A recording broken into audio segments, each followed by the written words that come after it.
All right. Sit down. You guys don't need to stand for me. Just like Pastor, sitting on the ground. Interesting. All right. Just like Pastor August said, tonight we are kicking off our series called Silent Killers. Silent Killers.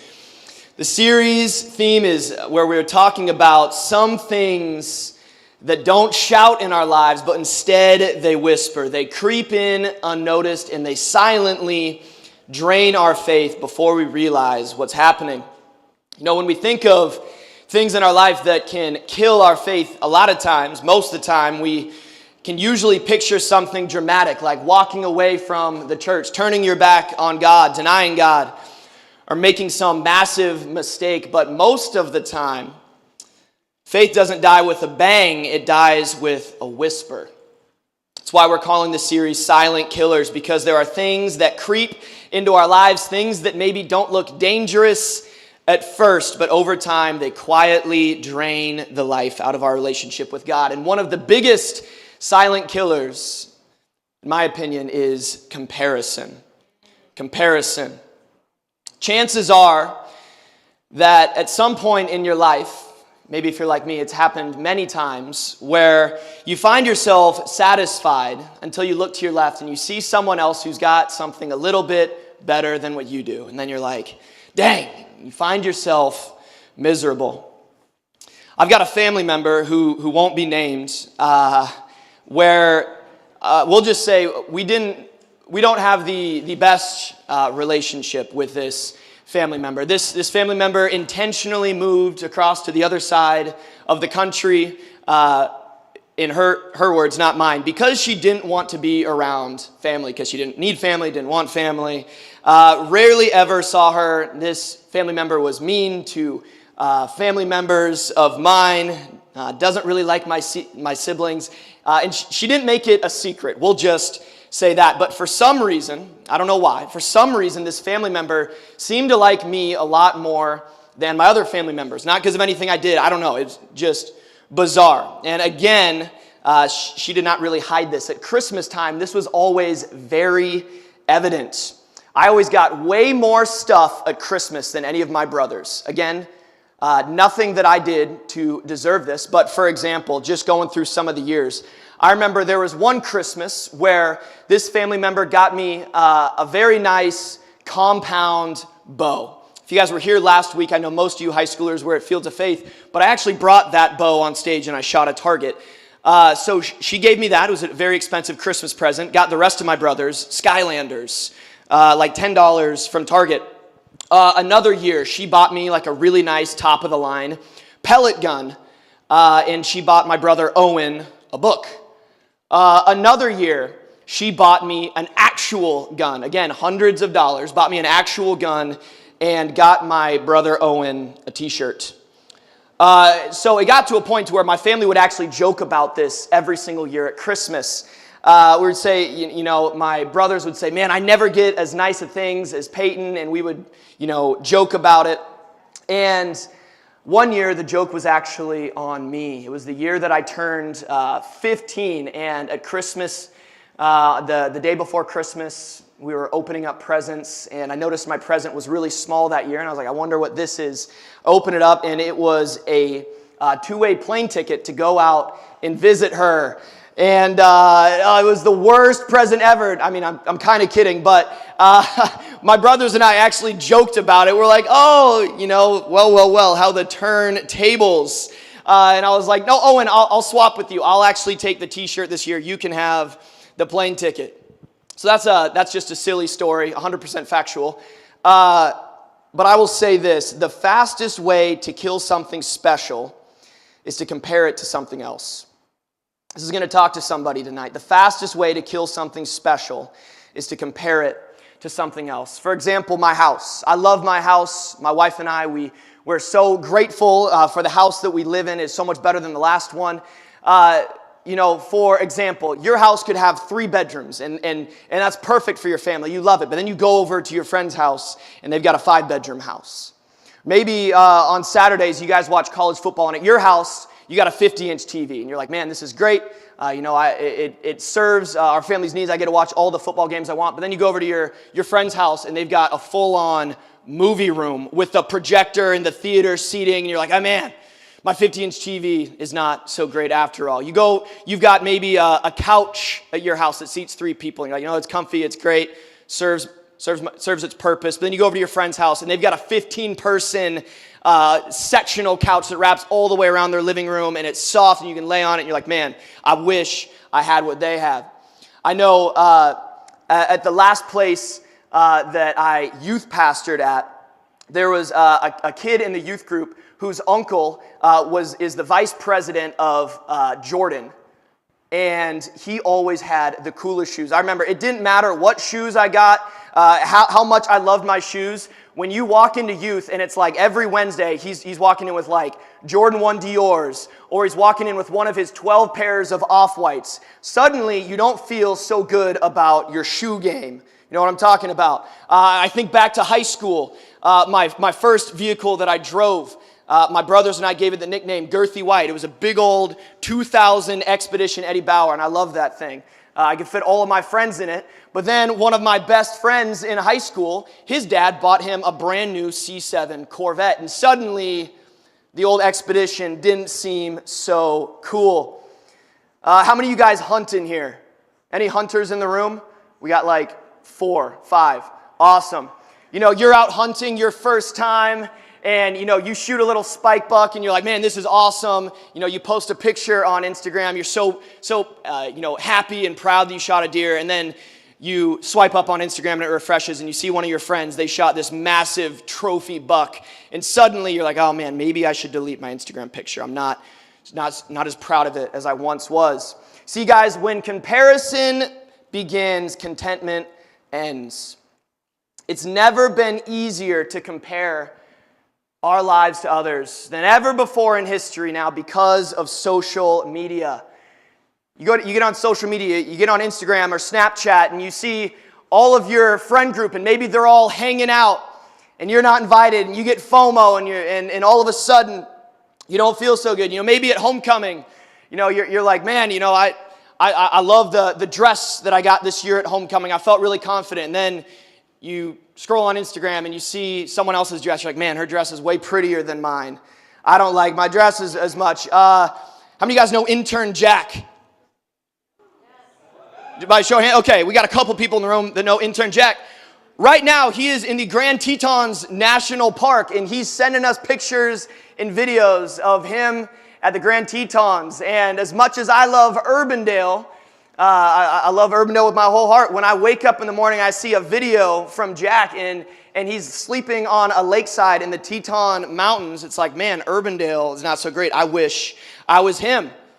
Maybe it's spring break, and you're like, your family goes on vacation to, I don't know, Lake of the Ozarks or something. Lake of the Ozarks is awesome. You're loving it. But then you get on Instagram and you see that someone in your grade went on a cruise in the Mediterranean. You're like, man, Lake of the Ozarks isn't as nice as Italy. You guys get the point. It is so easy to compare your lives with others, and comparison steals our joy. We're going to be reading several different passages in the Bible tonight, and the first one that I want us to turn to is 2 Corinthians chapter 10, verse 12. Paul writes here, he says, we don't dare compare ourselves as some do.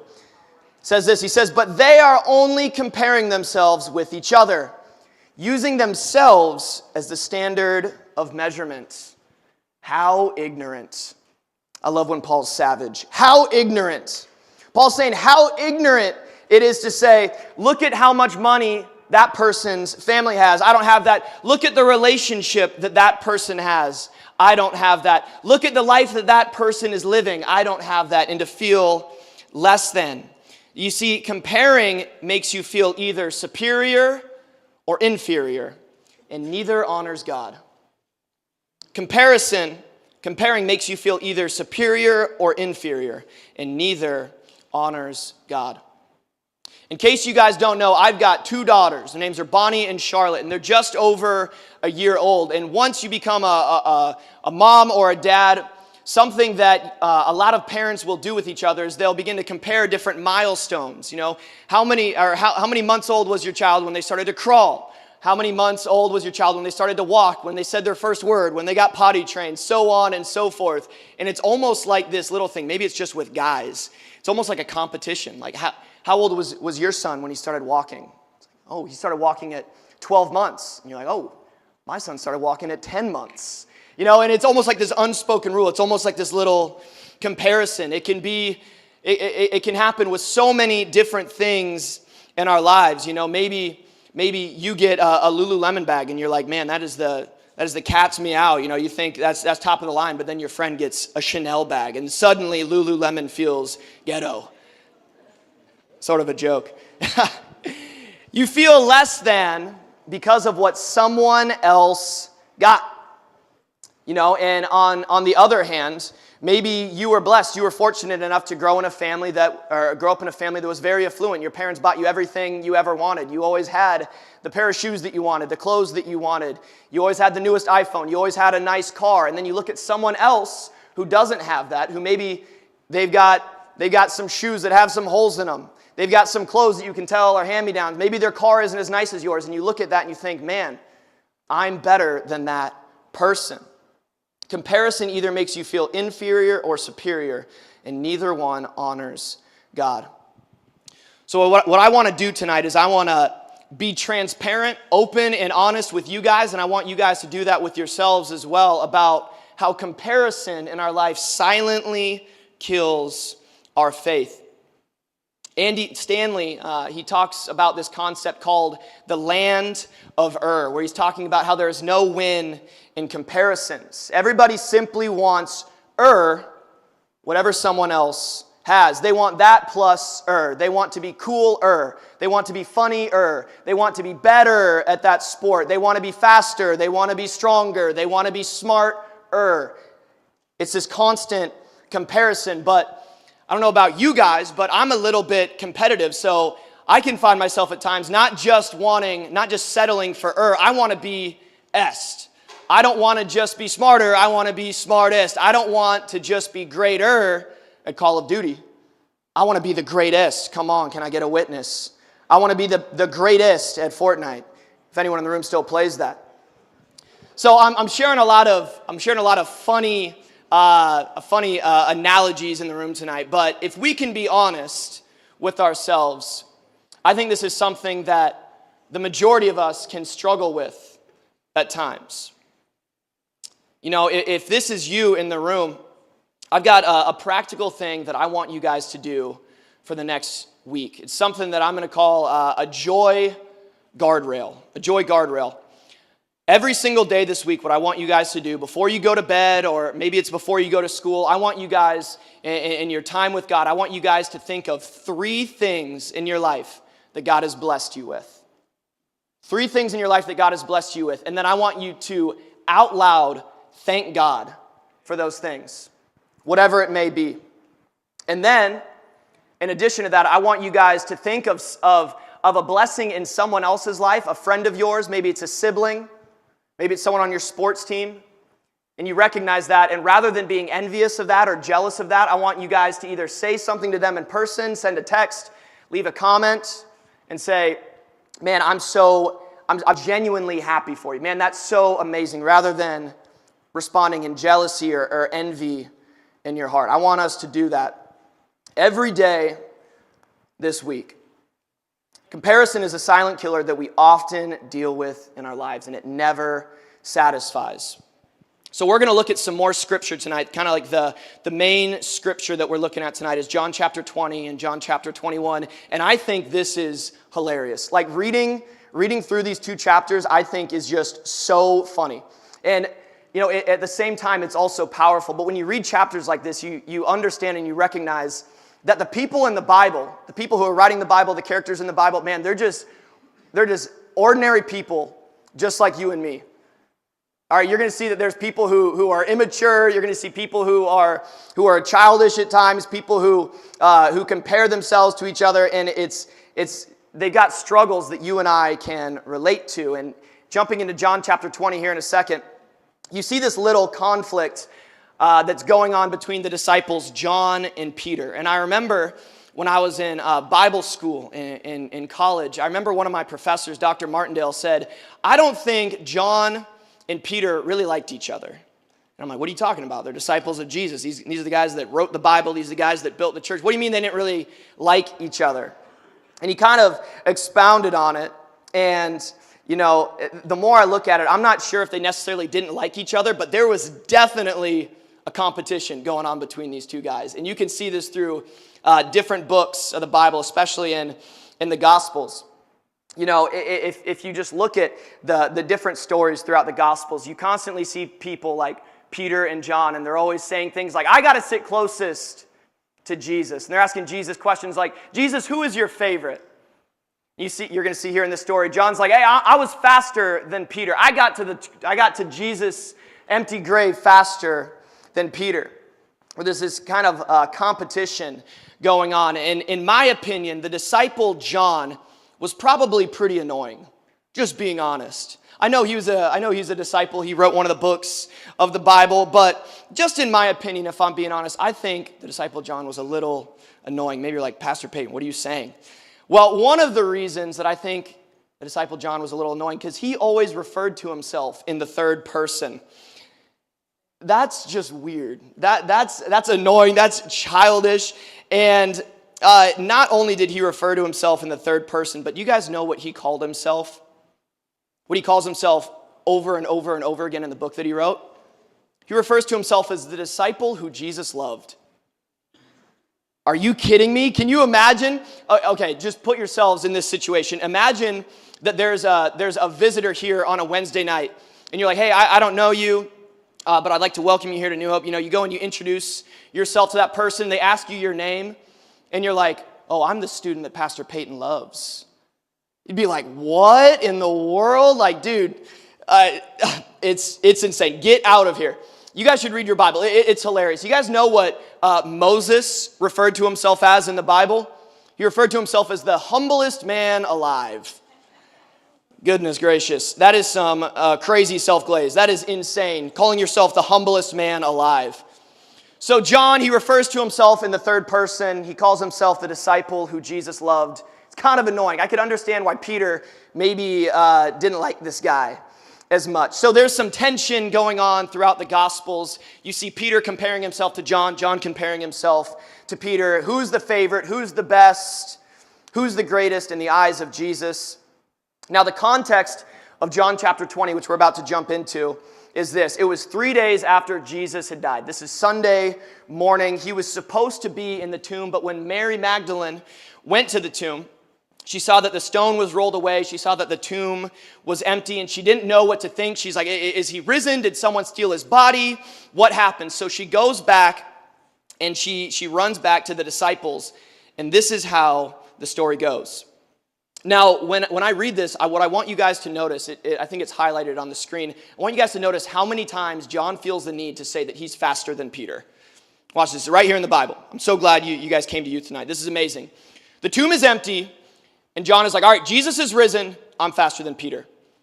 John chapter 20, verse 2. So Mary came running to Simon Peter and the other disciple, the one Jesus loved, and said, "They have taken the Lord out of the tomb, and we don't know where they've put him." So Peter and the other disciple started for the tomb. Both were running. The other disciple outran Peter and reached the tomb first. Then Simon Peter came along behind him and went straight into the tomb. Finally, the other disciple, who had reached the tomb first, also went inside. So John, as he's writing this book, he thinks there's two things that are important in this story. Jesus is risen, and I'm faster than Peter.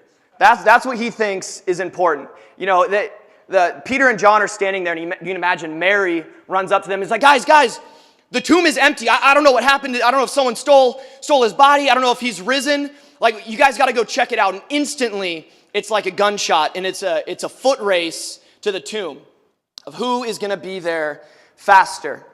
And as I was writing this, I was thinking, why is John feel the need to say that he's faster than Peter? I don't know. Maybe the reason is because Peter wrote the Gospel of Mark.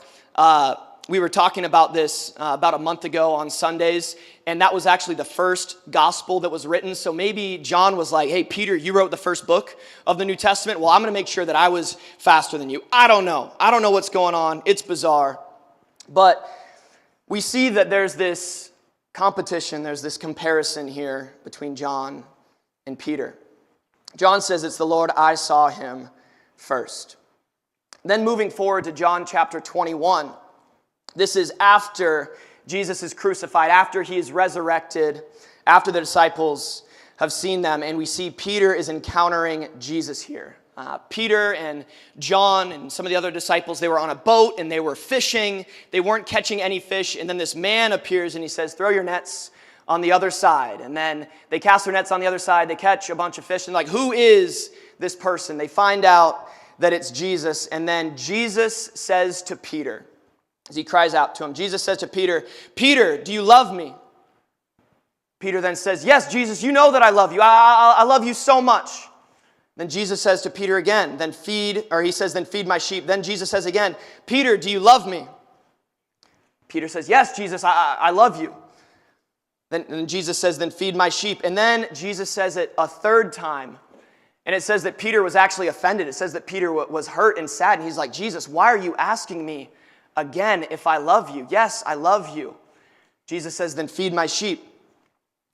And that's where we pick up on the story. In John chapter 21, verse 20, it says, Peter turned around and saw behind them the disciple Jesus loved. Peter asked Jesus, what about him, Lord? Jesus replied, if I want him to remain alive until I return, what is that to you? As for you, follow me. So Peter here, he's literally standing before Jesus, the Messiah, who is resurrected. And Jesus is speaking to Peter. And Peter's first reaction is to turn around and point at John and say, but what about him?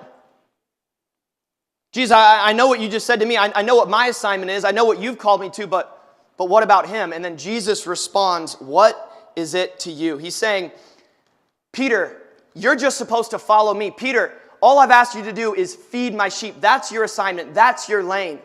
Don't focus on John. Don't focus on what I'm asking him to do, on what my plan is for his life. Don't worry about him. See, guys, you can't faithfully follow Jesus if you're always comparing yourself to someone else. If you're always looking to others around you and you're saying, but what do they have? But what are they doing? What about them? Why are they more blessed than I am in this area of my life? Why do they have more of this than I have? We can never fully follow Jesus if we're always comparing ourselves to someone else. Why is it that we do this? Why is it that it seems so easy to constantly be comparing ourselves to others? No matter how hard we try, it seems like we can always slip back into this mindset. It's because by nature we are sinful human beings, and our sin nature takes us away from the heart of God towards ourselves, and we're trying to find some sort of external win, some sort of external satisfaction to satisfy this internal longing. But the reality is there's no external accomplishment, there's no relationship, no position, no accomplishment, no award, no amount of money, no satisfaction that ever will quench the inner spiritual longing that we have, so we want more. There's not enough there's not enough there's not enough money, not enough followers, not enough popularity, not enough recognition or likes or success. You and I, we can look for it and we can seek for it and we can desire it, but there's nothing on the outside designed by God to satisfy you on the inside besides the God who created you. This is why Paul says it's ignorant, it's stupid, it's foolish, it's a waste of time, it's destructive to compare yourself to others. It either makes you superior or feel superior or inferior, and neither one honors God. So guys, the question that we need to answer tonight, when we're talking about the silent killer of comparison, is who or what is going to define your worth? Who or what is going to define your worth. Paul writes in Galatians chapter 1, he says, "Am I now trying to win the approval of human beings or of God? Or am I trying to please people? If I were still trying to please people, I would not be a servant of Christ." Some of us in here, you're living for the approval of other people. Whoever that may be, you're living for the approval of your parents. You're living for the approval of friendships. You're living for the approval of a coach. You're living for the approval of your teammates. You're living for them, whoever they are. You got to please them. You got to meet their expectations. Who is going to bring the meaning and define your worth in life? If you are a follower of Jesus and your answer is anything besides Jesus, you will always be running a race that you cannot win. If you're in the room tonight and you're a Christian and you are seeking the approval, you are seeking the satisfaction, you're living for anyone else other than Jesus, you will be running a race that you cannot win. You'll never win it. The writer of Hebrews says in chapter 12, "Therefore, since we are surrounded by such a great cloud of witnesses, let us throw off everything that hinders and the sin that so easily entangles, and let us run with perseverance the race marked out for us, fixing our eyes on Jesus, the pioneer and the perfecter of our faith." So what do? The writer of Hebrews says we run the race that's marked out for us. We stay in our lane. We fulfill our purpose. We do what we were created to do, and we keep our eyes focused on Jesus. I guess they agreed with that. That's good. Are there any people in the room who are either on the swim team or maybe you're a sprinter in track? We got any sprinters and track swimmers? Okay, we got some people in the room. You guys can probably help me out on this. What is a surefire way to make sure that you, A, don't win the race that you're in, and B, you don't have the fastest time that you're capable of? Eating unhealthy. Okay, well that's true. Monty. I don't know what she said. Okay, that's also true. All right, one more, and then we're going to move on. Hayden. Okay, all correct answers, but that's not what I was looking for. Do you guys know something that you can do, whether you're swimming, whether you're running a race in track, that assures that you are not going to run your race to the best of your ability? It's looking behind you. It's looking to your sides. It's looking at the other people that you're going against. I don't know, Mandy, if you're swimming, and rather than looking forward and you're swimming and you're looking backwards, you're trying to see the people behind you, you're probably not going to swim as fast as you think you could, right? You're going to slow down. Exactly, that's the point I was trying to make. Also, eat healthy. That's also good. You know, you can't run anyone else's race. If you're trying to run your own race and you're doing it to the best of your ability, you have to focus on yourself in your lane. Paul writes in 1 Corinthians chapter 9, he says this, "So run to win. All athletes are disciplined in their training. They do it to win a prize that will fade away. But we do it for an eternal prize. So I run with purpose in every step." Purpose in every step. Meaning that you are not comparing your race to someone else's. If I can just be transparent and vulnerable with you guys for a second, something that I struggled with, something that I wrestled with for years and years was comparing my calling to others. If you guys were here for when I shared my testimony this past summer, I grew up and all I ever wanted to do was go into the military. That was my entire life plan. I had my whole life really planned out. And I felt called to be a youth pastor my senior year of high school. And it was one of those things where I said, okay, God, if this is what you're wanting me to do, I'll do it. But I kind of did it begrudgingly. And I remember throughout my senior year of high school and throughout college and even after college, even once I became a pastor, I found myself comparing my life, comparing my calling, comparing my race to others. I remember when I was in high school, and I remember talking to my friends who were planning on going into the military, and they were telling me about what ROTC program they were going to do in college. I remember talking to my friends who were going to West Point. I remember talking to my friends who were going to basic training. I remember thinking, man, I wish I had that. I wish that's what I was doing. I remember when I was in college, and I remember seeing some of my friends who were getting deployed to other parts of the world and thinking, man, I wish that I was doing what they were doing. I remember seeing my friends go to airborne school and mountain school while I was in college and thinking, man, I wish I could be doing that. I remember seeing my friends who, after we had graduated from college and they were officers in the military and they were making good money, and I remember seeing the house that they had purchased and thinking, man, I wish that was me. I found myself comparing my race to theirs. My race right now is to be the youth pastor at New Hope. My race is to disciple the leaders here.